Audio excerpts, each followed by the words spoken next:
That's the flight time. From central Iran to Tel Aviv, barely enough time to react, let alone respond.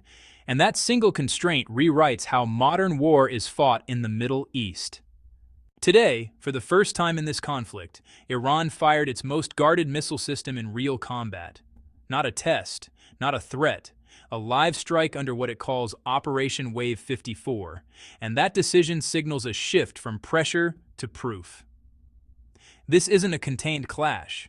It isn't symbolic. For 16 straight days, Iran and a combined U.S.-Israeli campaign have traded direct fire across multiple fronts. Missiles over Israel, strikes on U.S. bases in Iraq and Kuwait, and a region now operating under constant alert. Then came the announcement that changed the tone entirely. The Sejjil ballistic missile had been used in combat. So what is the Sejjil? Why does it matter? And why now? Most of Iran's earlier missiles, the Shahab series, run on liquid fuel. That sounds minor. It's not. Liquid fuel means hours of preparation before launch. Hours where satellites can spot activity. Hours where airstrikes can eliminate the threat before it ever leaves the ground. The Sejjil removes that window. It uses solid fuel. That means near-instant launch capability, and when paired with a mobile launcher, it can move, hide, fire, and disappear before detection systems fully lock on. Standard logic says missile defense is about interception. But the data reveals a paradox. The real advantage now is launch unpredictability, not just speed. If you can't find the launcher, you can't stop the launch. Now, consider the range. Roughly 2,000 to 2,500 kilometers. That's not just Israel. It's Saudi Arabia, it's Turkey, it's U.S. bases across the Gulf. A single platform now covers nearly the entire region. There's another layer most coverage skips, and it matters more than people think. The name Sejjil isn't technical, it's symbolic. It references a passage describing stones falling from the sky to destroy an invading army. By choosing that name, Iran isn't just labeling a weapon, it's framing a narrative. Standard analysis treats missiles as hardware, but the paradox is this. In this conflict, messaging is part of the weapon system. The name, the timing, the announcement, they're all aimed at shaping perception across multiple audiences at once. If launched from near Natanz, Iran says the Sejjil can hit Tel Aviv in about 7 minutes. 7. A commercial flight takes roughly 2.5 hours to cover that distance. This compresses it into a window shorter than a typical emergency response cycle. Even if that estimate is off, say it's 9 or 10 minutes, the conclusion doesn't change. Missile defense systems like Iron Dome were optimized for short-range rockets. This is different. A medium-range ballistic missile traveling at extreme speed shrinks interception time to a razor-thin margin. Add a potential 1,500-kilogram warhead, and any successful strike carries massive destructive potential.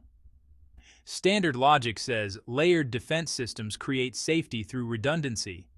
But the data reveals a paradox. As missile speed and range increase, decision time, not firepower, becomes the limiting factor. Why use it now?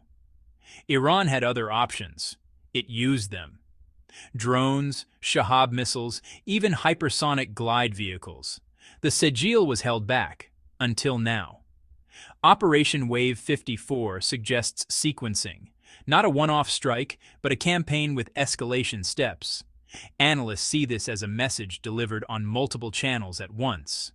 To Israel, your core territory is within reach of our fastest systems. To the United States, regional bases are exposed.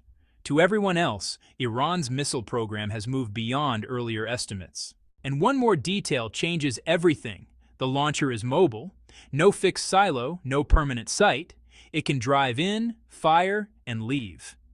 Standard strategy relies on preemptive strikes, but here's the paradox. When launch systems are mobile, there may be nothing fixed to target before the strike happens.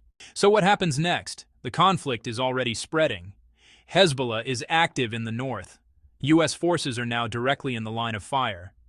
Gulf states are watching, calculating, and under pressure to choose sides. Diplomatic channels are open. but strained. The UN is active, but divided. And now, with the Sejjil used in combat, the escalation ceiling just moved. Before this, there was an informal cap, a sense of limits. Now that ceiling looks optional, which leads to the question military planners are quietly asking. If this is no longer the top tier, what's still being held back? For years, analysts debated whether Iran's missile program was overstated. That debate is over. The Sejjil is a two-stage, solid-fueled, mobile ballistic missile with real payload capacity and real operational use. It places Iran firmly in the category of regional missile powers, comparable in class to systems like India's Agni-2 or Pakistan's Gauri. It's not experimental, it's not symbolic, it's operational. 7 minutes. That's the timeline everything now revolves around.